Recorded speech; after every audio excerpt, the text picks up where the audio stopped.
So dear students, now let's see next example, that is write each of the following in Hindu Arabic numerals. क्या रहा ना, ये Roman नुमेरल्स में given है, तो हमें इस रोमन नुमेरल्स को हिंदू अरेबिक नुमेरल्स में यानी हिंदू अरेबिक सिस्टम में लिखना है।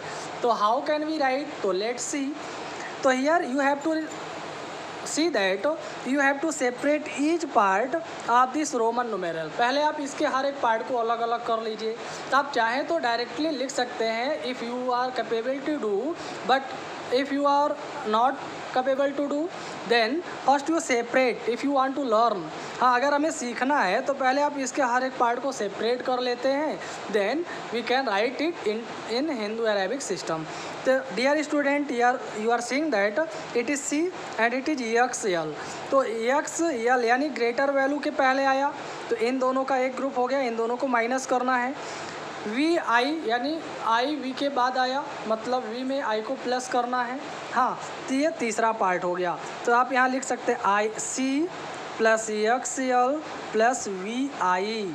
तो आपको पता है सी का मतलब होता है 100 और एक्स की एल का मतलब 40 और वी आई का मतलब 6 हो गया। तो ये हो गया 146। ऐसे हम सेकेंड देख लेते हैं। यहाँ दिया है सी एक्स एल आई एक्स, यानी सी एक्स एल यानी एक्स एल ग्रेटर के पहले आ गया, ये दूसरा पार्ट है, ये आपका फर्स्ट पार्ट है। आई एक्स ग्रेटर के पहले स्मॉलर वैल्यू आया ना, आई एक्स से छोटा है तो बड़े के पहले छोटा आया, तीसरा पार्ट हो गया। तो यहाँ अगर हम पार्टीशन करें तो आ जाएगा C plus X L plus I X. हाँ, तो इस तरह से सी का मतलब हो गया 100, हाँ एक्स एल का मतलब 40 और आई एक्स का मतलब 9। तो ये क्या हो गया 149। हाँ, आर यू अंडरस्टैंडिंग, समझ में आ रहा होगा ना? Good, let's see next question.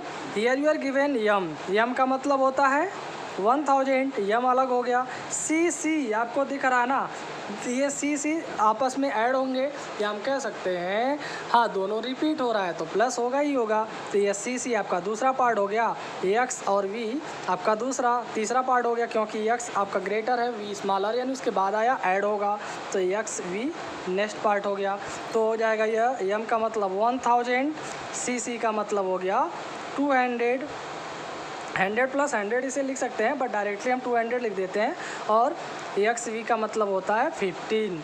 तो ये क्या हो गया 1215, क्या आ जाएगा 1215। तो student, I think you have learn very well how to write the Roman numerals in Hindu Arabic system. Dear student, if still now if you have any problem, any doubt, any confusion related to this example or you have not understood well, अगर आपको अच्छे से समझ में नहीं आया तो please reply me, हाँ ask me, I will try my best to assure you that you can write the Roman numerals in Hindu Arabic system. That's all. Thank you.